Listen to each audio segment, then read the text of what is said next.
For a second day, people trapped in Gaza for nearly a month have been able to cross the border into Egypt as Israel continues its airstrikes in the northern part of the region. 2,000 containers carrying weapons have been shipped from North Korea's port city of Najin to Russia since the war broke out in Ukraine.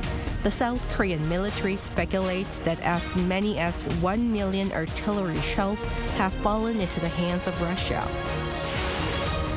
The U.S. Federal Reserve kept its short-term key interest rate unchanged again, as widely expected.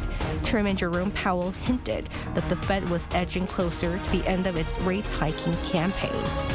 It's November 2nd, 2023. This is News Center. Good evening. Thank you for joining us. I'm Yoon Jung-min. The border between Gaza and Egypt has opened for a second day to allow the injured and those with foreign passports to evacuate, including 5 Korean nationals. Hundreds left on the first day and thousands more are expected to leave in the coming weeks. In the meantime, Israel continues its airstrikes in northern Gaza, where there's a refugee camp. Moon Hae-ryun stirs us off. Thousands more are expected to leave the besieged Gaza Strip over the coming weeks following the reopening of the Rafah crossing. Dozens of injured Palestinians crossed the border into Egypt on the first day of its opening on Wednesday. And over 320 foreign passport holders from the likes of Australia, Japan, the United Kingdom and the United States were also evacuated. On the list of 500 foreign passport holders to cross the border on Thursday, there are 5 South Korean nationals. Patients who are unable to receive the necessary surgical treatment in Gaza are being treated in hospitals across Egypt. Officials expect some 7,500 more foreign passport holders to leave Gaza over the next 2 weeks, and those that have already crossed over are due to catch flights back to their home countries from Cairo. It's the first time that non-hostages were allowed out of Gaza since the war broke out 3 weeks ago, and ambulances and representatives from foreign embassies stood by the crossing to assist their nationals. The head of Gaza's media office was reported to have urged Egyptian authorities to keep the crossing open to allow for all humanitarian needs and life supplies, as well as fuel for hospitals and emergency services. This comes as the Hamas-run government in Gaza said at least 195 Palestinians were killed and 777 people were wounded in the strikes. The same strikes that Israel said had killed Hamas commanders in Gaza's biggest refugee camp in Jabalia on Wednesday. The combined Israeli and Palestinian death toll has now surpassed 10,000, with children making up a third.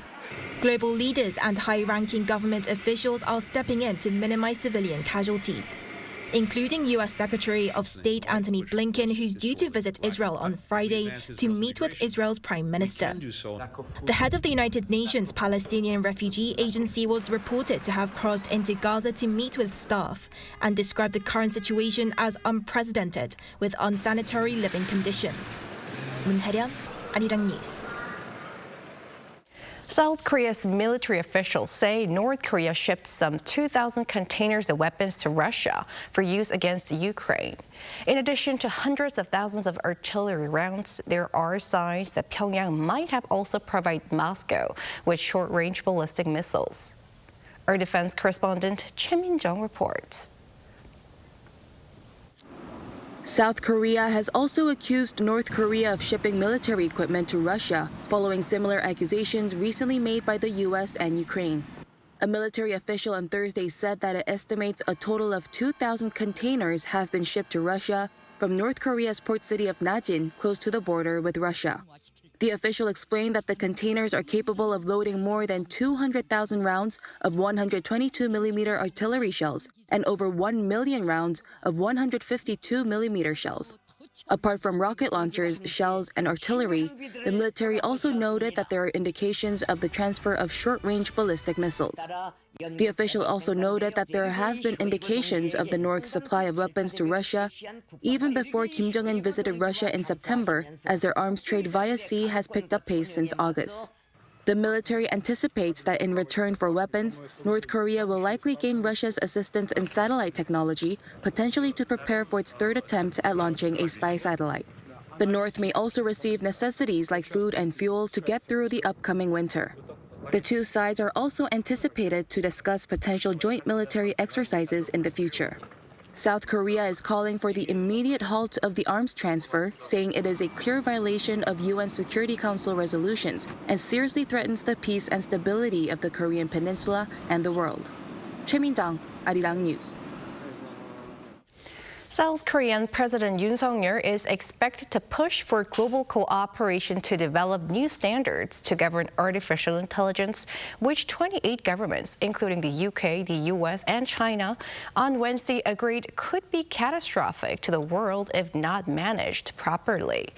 This as he is set to attend the forum virtually. Our top office correspondent Oh Soo-young with the details. President Yoon Suk-yeol is set to call for global standards on digital governance and a body that oversees it, as leading IT nations sign the world's first global declaration on ensuring artificial intelligence is developed safely and responsibly.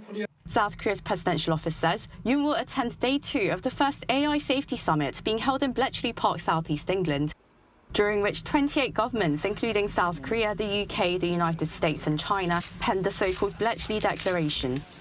Recognizing that the technology could pose catastrophic risk to humanity, the countries jointly called for AI to be designed, developed and used in ways that are human-centric, trustworthy and responsible. The 2-day summit brings together governments, politicians, scientists and tech executives to address growing concerns over the unknown and potentially destabilizing impact of AI across societies. We can't expect these companies to mark their own homework. Now, that has to be the responsibility of governments. That's why I've created the AI Safety Institute here in the UK, which I hope can be a globally leading institute to research the safety of these models. Without oversight and management, governments fear the fast-evolving technology poses substantial risk to individual privacy, safety and national security. In particular, the declaration underscores the danger of AI systems, stirring further cyber attacks, disinformation campaigns, and even the development of biological weapons. The governments agreed to work together to identify shared concerns and build a scientific understanding of the risks in discussions going forward. They also endorsed a pro-innovation and proportionate governance that maximizes the benefits while considering the risks associated with AI. Adding to the conversation, the South Korean leader is expected to share his ideas on fostering global cooperation to meet the challenges of the new digital age. Before joining the summit, Yoon spoke to a Korean broadcaster Thursday, reiterating his views on AI governance. AI와의 디지털 기술이 우리의 자유와 민주주의를 확장시키는 데 활용이 되어야지 이것이 자유와 민주주의를 훼손하고 억압하는 쪽으로 쓰여서는 안 된다는 그런 원칙을 가져야 되고, 우리도 그래서 그 AI 디지털 시대에 우리가 어떻게 해야 하는지에 관한 대한민국 차원에서의 권리 장전을 발표를 했고, Over the past year, Yoon has stressed the need to create a new digital order and establish appropriate governance over technology in his keynote speeches at New York University, Sorbonne University and the UN General Assembly. His office says South Korea and the UK have agreed to co-host a mini virtual summit in 6 months' time, prior to the second AI Safety Summit this time next year. Oh Soo-young, Arirang News.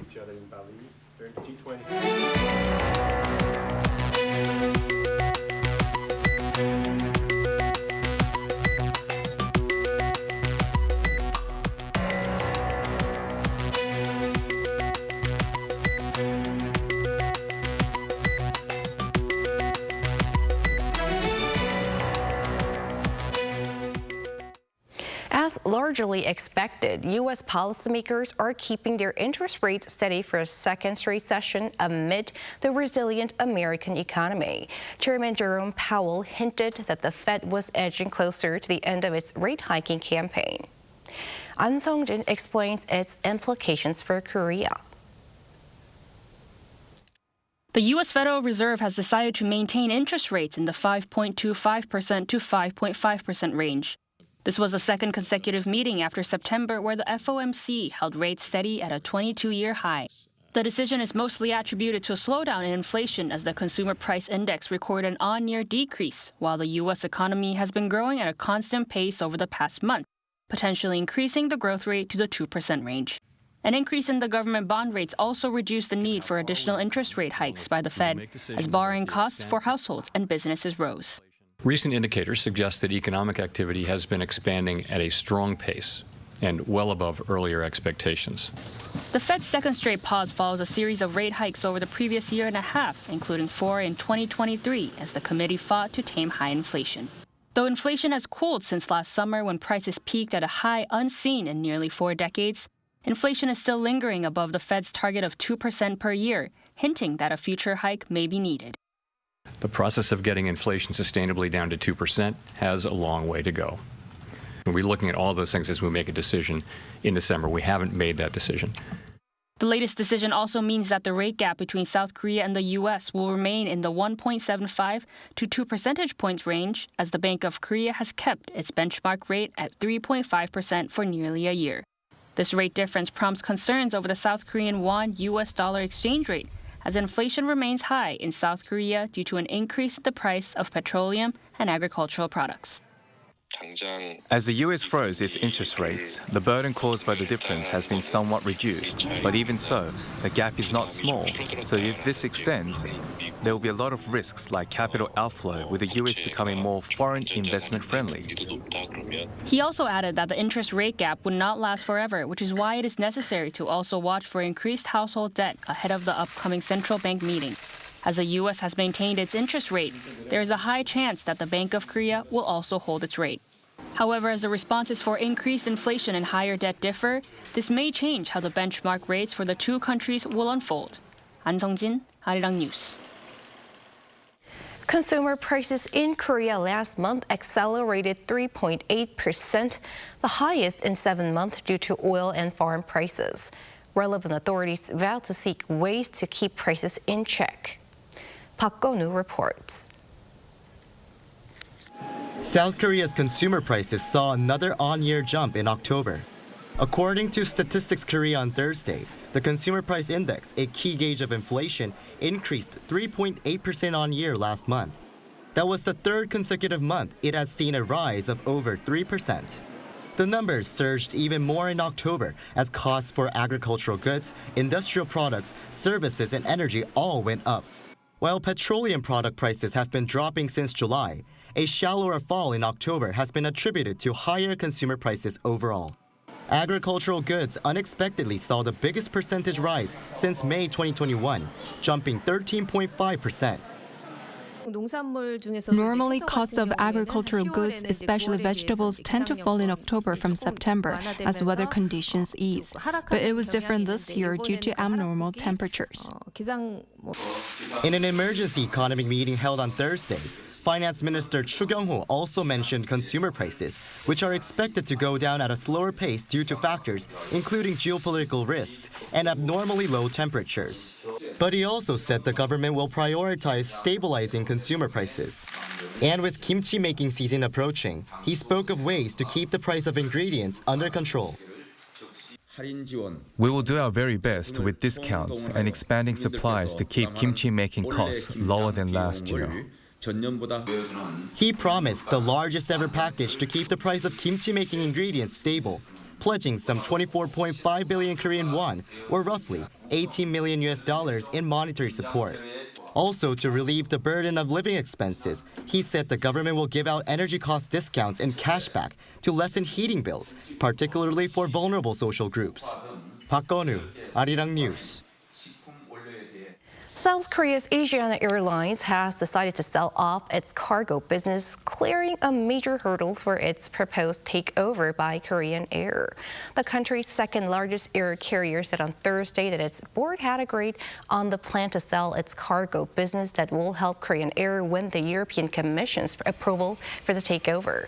The move is to ease monopoly concerns raised by the European Union's antitrust regulator, which in May initially rejected the merging of Korea's two top full-service air carriers, citing it would limit competition in passenger and cargo services between Europe and South Korea. The sale is expected to help speed up Korean Air's acquisition process, as the EU's decision is likely to affect those of the U.S. and Japan, whose approval Korean Air still needs.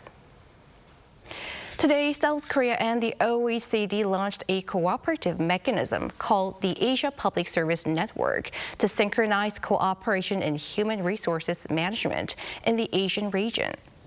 As our Lee Si-hoo reports, this comes as new challenges as well as opportunities emerge in the digital transformation era. South Korea's Ministry of Personnel Management will play a leading role in public sector human resources management in the Asia region during this ongoing era of digital transformation. This is according to Minister Kim Seung-ho at a launch ceremony held in Seoul on Thursday for a network between South Korea and the OECD that will be the basis for cooperation in this sector. Korea is leading the world in many fields, and the sector of personnel administration is no exception. Korea's personnel management system, especially the electronic system, is nearly the best among OECD members, so many countries are trying to benchmark it. It is in this situation that the OECD decided it would be good to share Korea's advanced system with Southeast Asian countries, so we collaborated with the OECD to launch this personnel administration network for the first time ever. Minister Kim says Seoul's strength in IT allows for an all-electronic process in hiring, training, and even retirement. Another strength, its fairness. Inequality in the recruitment system leads to corruption in the country, but almost every part of South Korea's recruitment system is actually managed very strictly, from the exam or interview questions to the announcement. The theme for the launch ceremony was leading the public sector in the era of digital transformation, culture, technology, HRM. Representatives from 13 Asian countries discussed the need for cooperation to overcome any crisis they could face and secure new opportunities. We have essentially an incredible number of people at the senior levels in government that are retiring from government across the region. At the same time, we have all of these developments with technology occurring at the same time, and how to leverage this opportunity to truly transform the public service. There has never been an opportunity before quite like this before. Following a meeting with the Singapore delegation, Minister Kim signed a memorandum of cooperation with the top representative of Thailand, promising mutual cooperation. On Friday, the minister will have a meeting with his counterpart from the Philippine Civil Service Commission to seek ways to cooperate. Lee Si-hoo, Arirang News.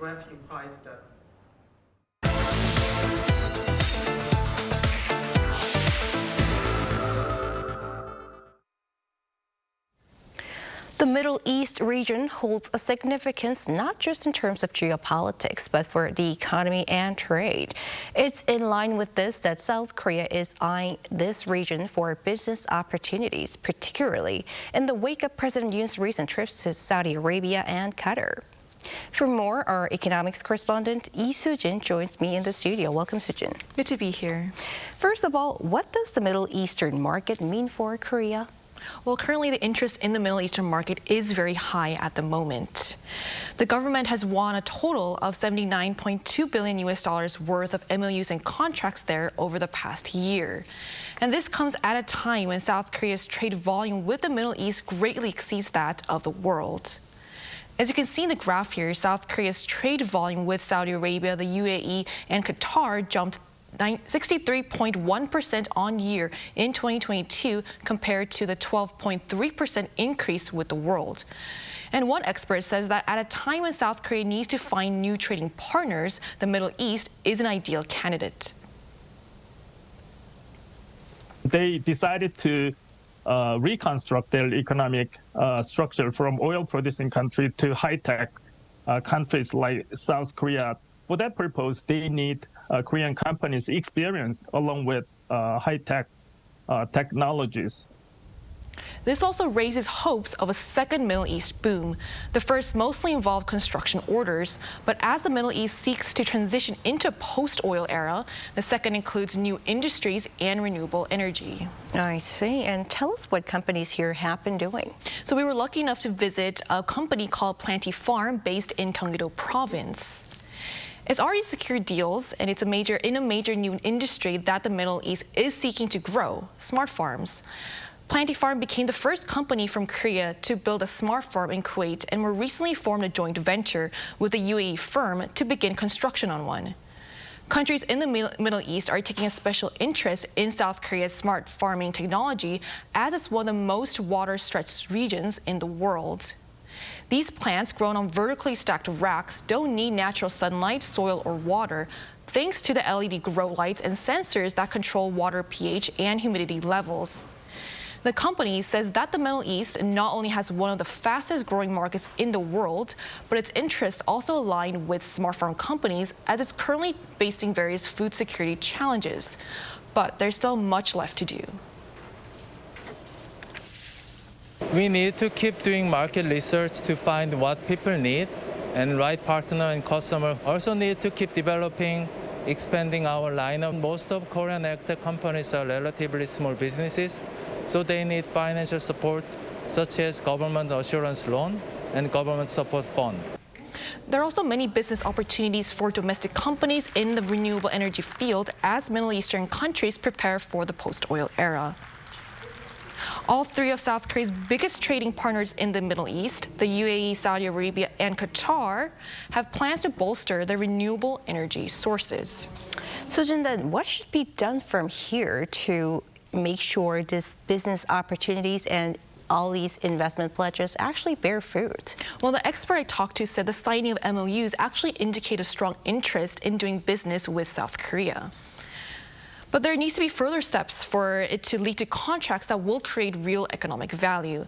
Let's take a listen to what he said. So the details should be controlled by private firms related to the businesses. And also, it is necessary for Korean government to provide diplomatic backups, since Middle East countries pay relatively more attention to diplomatic and religious justification in economic partnership. It's also important for South Korea to be aware that there are other major economies, namely the U.S. and China, vying to win contracts in the Middle East. The experts said that in the competition against Chinese firms, South Korean companies should emphasize their cutting-edge technology and past success with industrial development, and against U.S. firms, their price competitiveness and quality assurance. While there's still much to consider, the Middle East is likely to provide South Korea with a much-needed boost, and external factors such as volatile global oil prices and monetary tightening in major economies weighing on its economy. All right, thanks for the report, Sujin. It was my pleasure.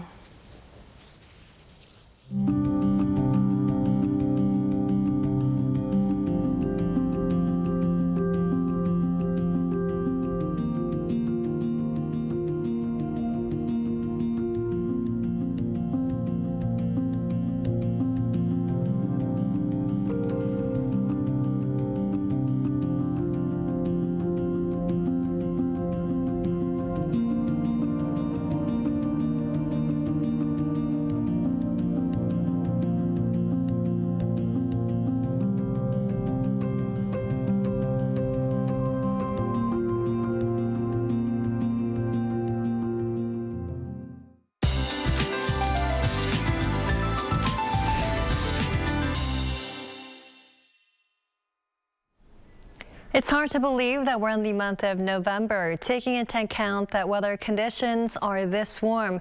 With the help of cold showers, things will start to cool down tomorrow, but overall readings will still be higher than average.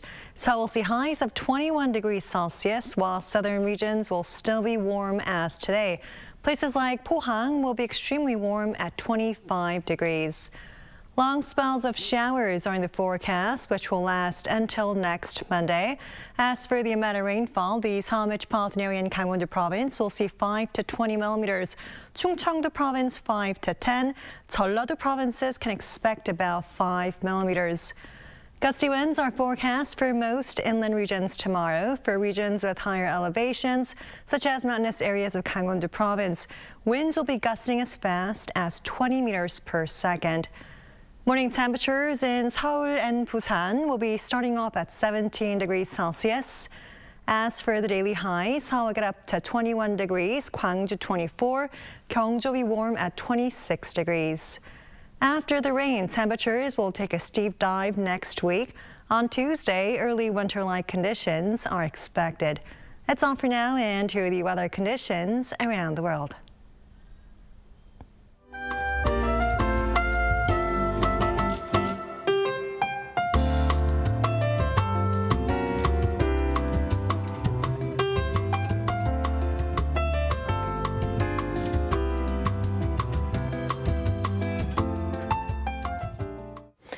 That is News Center for tonight. Thank you for watching. A panel session coming up.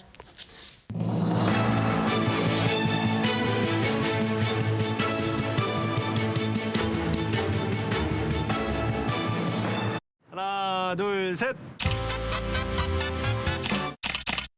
Hey, Mr. Cupid, make sure you listen to what I say. I may be stupid or quite naive.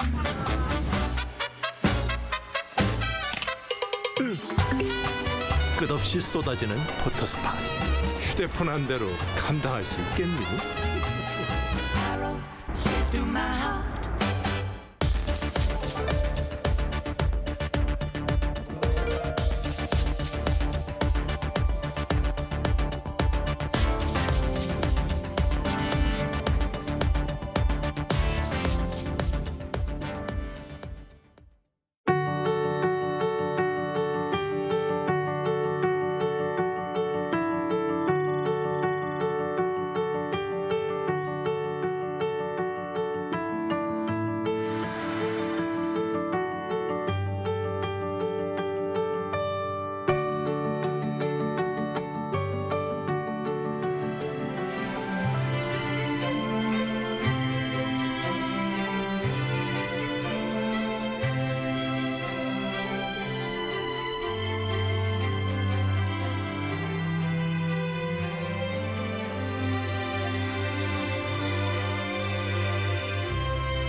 입니다. 항포 스탠바이. 항포 스타트.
Children's laughter, hope,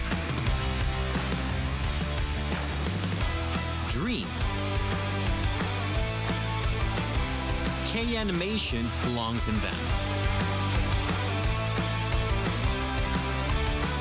Interesting and valuable story that transcends between everyday life and dream. Surprising spectacle where imagination becomes real. An array of subjects catering from infants to adolescents. For our story to reach all corners of the world. K-animation makes healthy laughter for children. Korea Hydro and Nuclear Power envisions a world flowing with energy as clean as the blue skies,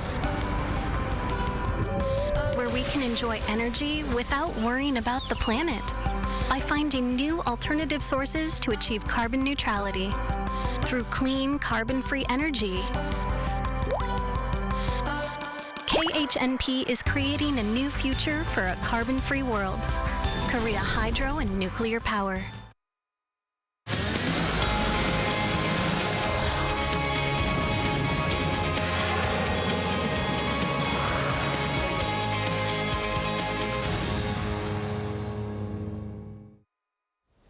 Hello everyone, it's Thursday and you're watching Within the Frame. I'm Kim Bo-kyung. The U.S. Federal Reserve held its key interest rate steady, keeping it between 5.25% and 5.5%. This is the second pause in a rate hiking campaign that started early last year. The reasons behind the rate freeze are slowing inflation, though it still remains firmly above 3%, and a sharp increase in longer-term yields. However, the Fed has signaled the possibility of another baby step, saying domestic economic activity expanded at a strong pace in the third quarter. What do experts think of the Fed's recent decision, and what do they forecast its future moves to be? For more on this, we have invited Professor Shin Myung-gyu from Yonsei University. Professor Shin, welcome. Thank you for having me. Thank you for being with us. And we also have Trin Yoon, a senior economist at Natixis. Trin, welcome. Thank you for having me. All right, thank you. Hello. Now, Professor Shin, first question. So, Fed decided to maintain its key interest rate, and among the reasons is Treasury yields that have hovered around 16-year high. And reports say this is similar to the early days of the financial crisis. How serious is this?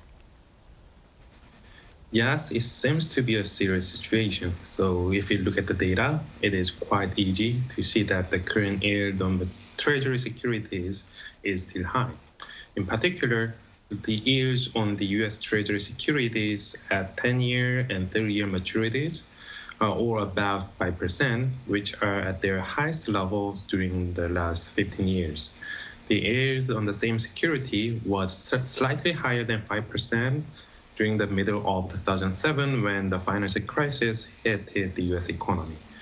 Given the usual belief that the U.S. Treasury securities are the most safe assets in the world, this implies that the rate of return on the other assets would be higher than 5 or 6% because of the risk premium, posing potential threats on the economies because the borrowing costs for both households and the firms are really high.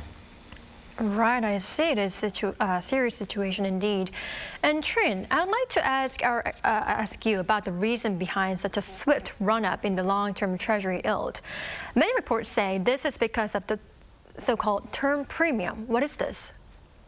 It's a compensation investors want for whole longer-term bonds, which means there's a lot of uncertainty regarding the direction of future interest rates. Now, the term premium was negative before the run-up because investors were quite sure that the Fed was making a policy mistake, meaning that they would cut interest rates and they wouldn't hike further. And therefore, by holding long-term bonds, they would actually benefit because ultimately the Fed would capitulate. Now, that is not true because the U.S. economy has absorbed higher rates much better than investor has thought because data has been very, very strong, whether it's labor market or retail sales. And as a result, the Federal Reserve couldn't cut rates. There are no position to cut rates. And then investors had to reprice their expectations of rate cuts this year. And therefore, they have much higher uncertainty. That means that they want a positive term premium for the risk they're taking because they're now not so certain that the Fed is going to cut rates. All right, I see your point. They're desiring for the positive term premium. I see. Now, Professor Shin, some point to China's selling of U.S. government bonds as one of the reasons as well. Before we talk about why Beijing is currently not showing much interest in bonds, why has China been a major buyer up until now? To put it simply, this is the consequence of two facts. First, as I commented before, bonds issued by the U.S. government are believed to be the most safe assets in the world. So investors from other countries searching for safe assets because they are risk averse would demand the treasury bonds. Second, China has earned a lot of profits from trade for more than 2 decades. if a country has a current account surplus, it would have foreign currencies in its pocket, say the US dollar. Then it should look for ways to save the income earned from outside. And given that Chinese investors also have the tendency to search for safe assets because emerging economies like China or Korea at the point are more vulnerable to fluctuations and they are sort of risk averse. So it is very natural that investors from China have been major buyers of the US bonds. This is so-called global saving club, which have been actively discussed by a lot of researchers. All right, I see. So to put it simply, it was because the U.S. bond was the safest asset, right? Yes. Right, I see. Now, Trin, that being said, why is China selling now? I mean, how much has it sold? Well, it started selling quite a while ago in 2013. At the peak, it was about $1.3 trillion of an official holding via the mainland. And now it's declined to about $860 billion, right? That's the latest August figure that the U.S. government released. Why is China selling? One reason could be that it wants to seek better yield. Before the rapid rise of the U.S. Treasury yield, it actually was not yielding that much. So it's recycling its surplus, its trade surplus, into very low yielding instrument, right? The second, obviously, is the rise in geopolitical tensions between the U.S. So they want to hedge that as well because it can be used against them, obviously. So they want to gradually reduce that. Now, if you look at the official number, it seems like they're selling quite aggressively dollar assets, but that's not necessarily true. If you take into proxies, which people generally use Belgium and Luxembourg, so the decline would be less than 40%, roughly about 20-something% of U.S. Treasury they've held since the peak. Now, while they have decreased their official holding of U.S. Treasury, they have actually increased their holdings of agency bonds. Agency bonds yield a bit higher. They're backed by the U.S. government, so they're quite safe. So essentially, you also have institutions like SAFE investing in corporate dollar debt and also even equities. So as a result, you can say that China has decreased its holding of U.S. Treasury bonds, but it doesn't mean that it's a key reason why yields have increased. Japan, for example, have increased their holdings over a similar period. The key reason is that there is actually more uptake by private investors, and the U.S. itself has decreased its reliance on foreign ownership of U.S. Treasury over a longer horizon. So this decline cannot be fully explained for why there's a sell-off in the bond market. All right, I see your point, and that makes me wonder, Professor Shim, in your opinion, what do you believe was the major reason behind this increase in the 10-year Treasury bond? So on the reason why the interest rate is high, so there are a lot of uncertainties on that. So maybe the main reason is because the interest rate in the U.S. is really high. And that's because, as we know, the inflation rate has been high. And the second reason would be the higher geographical risk after the last year's war, what happened in Ukraine, and also the Israel-Hamas war at this point. So there are a lot of demands for the U.S. Treasury bonds. So one of the reasons, so there are several reasons why the yield has increased to 5%. And I think, as the others would also agree, that 5% is also will be the kind of the peak and the interest rate. And that's really the natural expectation, given that the yield has not exceeded 6% for the last 2 decades after Greenspan regime. And also the fact that the U.S. Treasury has lowered the growth rate of newly issued bonds from the previous quarter also supports this belief that maybe the high interest rate on the U.S. government bond would not maintain that much, but that does not really imply that the yield will decrease so quickly, so that because the Fed may maintain its stance to keep high interest rate for for some time, so that the speed of the adjustment of the market yield will take some time.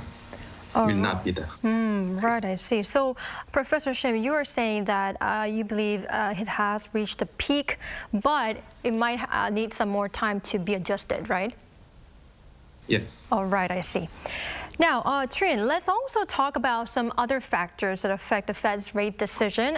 In the third quarter, the employment cost accelerated, and this could be considered an indicator of a strong labor market, right? How would this be factored into future decisions by the Fed? The Fed has two mandates. One is inflation, right? Stable inflation and stable labor market employment. Now, if you look at employment, it's really strong, right? You have unemployment, very strong, very low rates, and even if it rose marginally, it's because of higher participation rate, and that's considered a very positive thing. Wage growth continues to be very high, and so there is no indication that the employment market needs help. Obviously, the labor market is a lagging indicator, but even though it lags, there's no indication there's stress in it yet. Now, the second factor is inflation. Inflation is nowhere close to 2%, right? So it is decelerating, but it's still above 2%. So the Fed, as a result, have to maintain a rather hawkish stance, right? But they are quite tight. You have to remember that the upper band is already 5.5%. And now if you take what the real rates would be, it's quite high. And that's one of the reasons why the dollar, nominal minus inflation, the dollar has strengthened quite significantly against all currencies, essentially, particularly the Korean won, is because of this very positive real rates that the U.S. offer. Now, that's a very tight monetary stance, and so the Fed did not hike, but it maintained that. And so looking ahead, investors do not see the Fed is going to cut anytime soon. We are going to have a few data points. We're going to have 2 more inflation prints. We will have more job data. But unless it crashes and burn, there won't be any rate cut. Now, there won't be any hike either, and this is what markets rally, and the Korean won rally today quite substantially. I think it's the very, very sharp rally of the Korean won, partly because it's very excited about the fact that the Fed is done for now, right? In the very, very short term, we don't know what's going to be in 2 years, but at the very least in the short term, it's not going to put pressure on the Korean won. And that means that there's a bit more space for the Bank of Korea to hold because inflation here in Korea is very, very high. All right, I see, Trin. Well, we are going to talk about how our experts forecast the next Fed's decision would be. But before that, Professor Shim, our Trin already pointed out what Fed needs to consider. There were employment and inflation, but also we need to consider geopolitical risks. The U.S. Central Bank has already pointed out how escalation of conflicts in the world could reduce economic activity and boost inflation. How severe do you expect these effects to be? Well, I also agree with the usual idea that the geopolitical risk around the world, including the Israel-Hamas war and Russian-Ukraine war, is still a threat on the U.S. economy as well as the world economy. But I'm somewhat skeptical on its severity. Let me first point out the channel that the Israel-Hamas war can be a threat on the inflation rate. If the war is escalated to the entire Middle East, it can be an important threat on the inflation because it can create another oil supply disruptions, which seems to be the main source of the oil price hike. However, the oil market has changed significantly when there were a lot of wars in the Middle East in the 1990s or 80s, because the U.S. has also become a major supplier of the oil thanks to the shale boom. And if I look at the index that captures the geopolitical risk around the world, which is recently developed by several leading macroeconomists, 30-day moving average of the index is much lower than what we can solve from the emergence of the Russian invasion of Ukraine, implying that the negative effect of the risk might be somewhat limited than expected. All right, I see your point, Professor Shim. Well, Trin, you have already mentioned how the Fed needs to be hawkish because all of the indicators are showing. But I'd like to ask you more. Considering all the factors that we have already discussed, including the geopolitical risks, how do you see future Fed rate decisions? Well, they want to buy room to move, right? When you, which means that they're also highlighting risks to the economy. If you look at the press conference by Chairman Jerome Powell, he mentions financial conditions tightening significantly, right? We know that when yields rise, mortgage rates rise massively.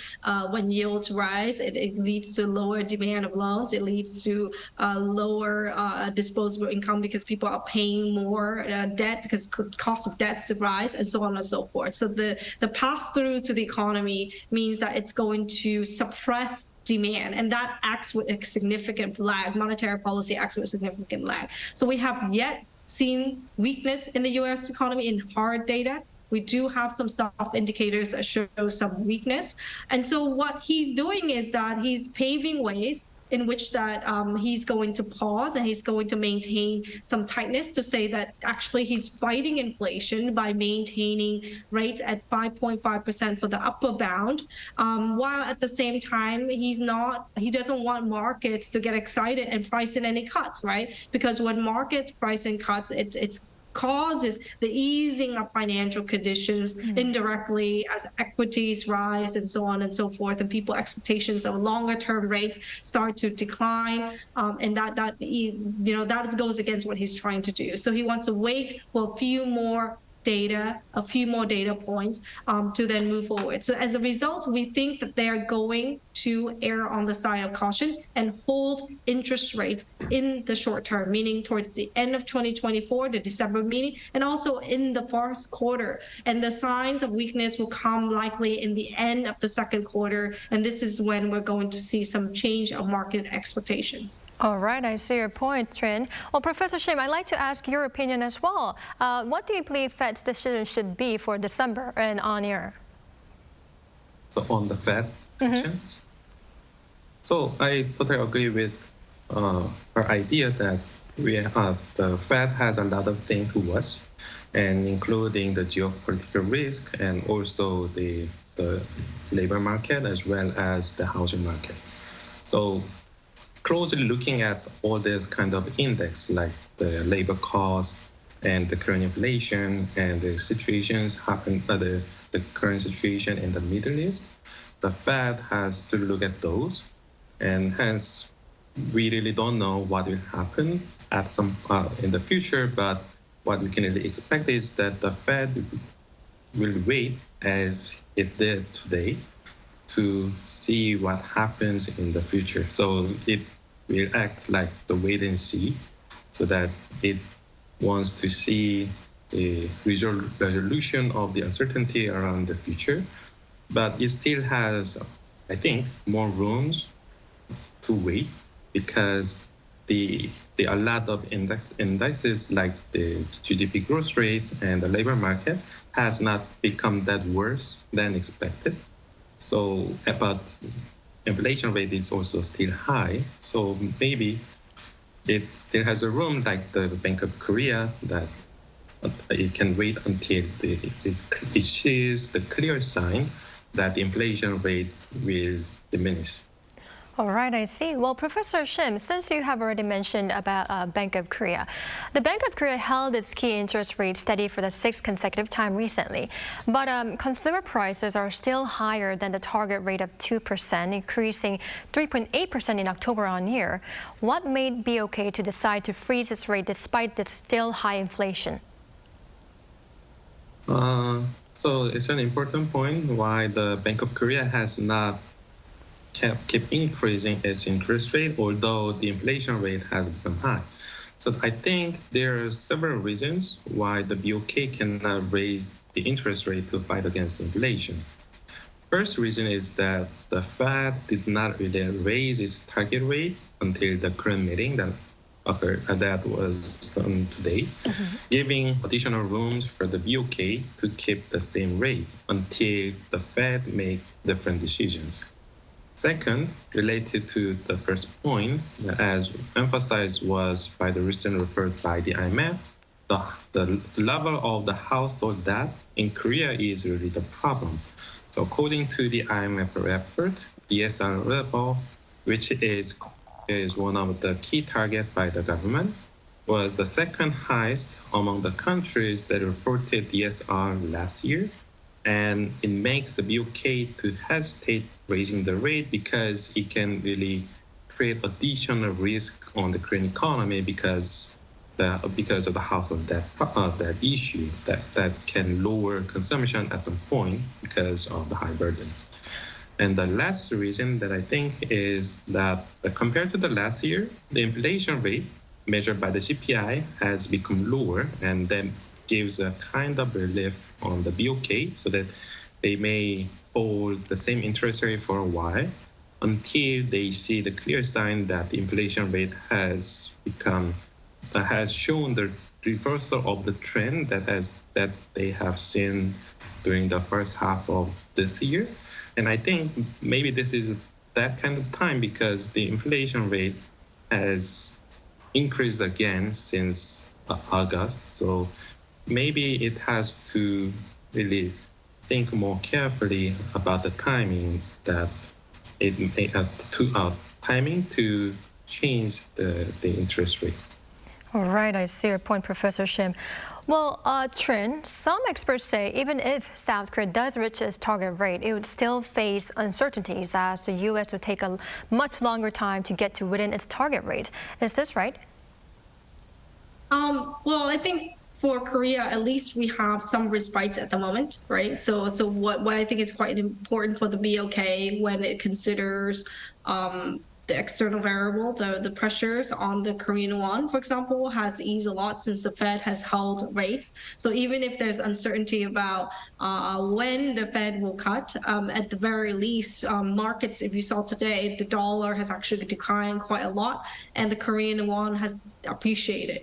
That is important for an economy that faces 3.8% year-on-year inflation, which is way higher than what the BOK target is, because they can then at least be comforted by the fact that the exchange rate pass-through through import price is less. The second is that, as mentioned, the Israel-Hamas war has been spread into a regional conflict, and Brent has actually declined to 85. And for Korea, it's also quite important. So I think all in all, for the BOK, obviously, if you look at the last meeting, they said that inflation would decline in October, but it didn't, and they held. So they might feel that they're under pressure to hike further, but at the same time, they have a lot of risks to consider, right? If they over tighten, they could actually create financial instability. And already, even though the BOK has held for 6 consecutive meetings, they have actually eased quite substantially, selectively in selective sectors in project finance, even in although the BOK itself hasn't directly eased in the real estate sector, the government itself has through the easing of regulations to help the sector, right?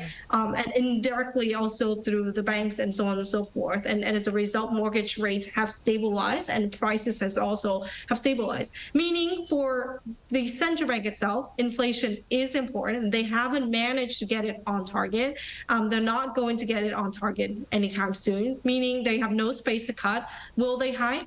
Maybe they'll surprise with a 25 basis point in 30th of November. That's not my base case scenario, but they for sure will sound rather hawkish. And I think they for sure will make sure everyone knows that they're working hard to maintain tight monetary policy. And that tightness means that they're not going to cut rates anytime soon. And they don't have the space to do so. And there's a bit of reprieve from the economy as well. We have a bit of a nascent recovery. So the Korean economy is not doing well in 2023, but it's not collapsing either. So I think in all, they're not reaching their inflation target, but they also have to consider not necessarily growth, which isn't collapsing, but financial stability, because they have already had to intervene in September 2022 because of the rapid rise of interest rates causes stress. And that already highlights the fact that they cannot handle much more stress in the economy. All right, a lot to consider, Trin. All right, well, thank you for sharing your point of view. I'd like to ask many more questions, but this is all the time we have for today's edition. Thank you, Professor Shim and Trin, for your insights and time. I really appreciate it. Thank you. All right, that's all for Within the Frame tonight. We'll be back tomorrow with more in-depth stories. Thank you for watching, and goodbye.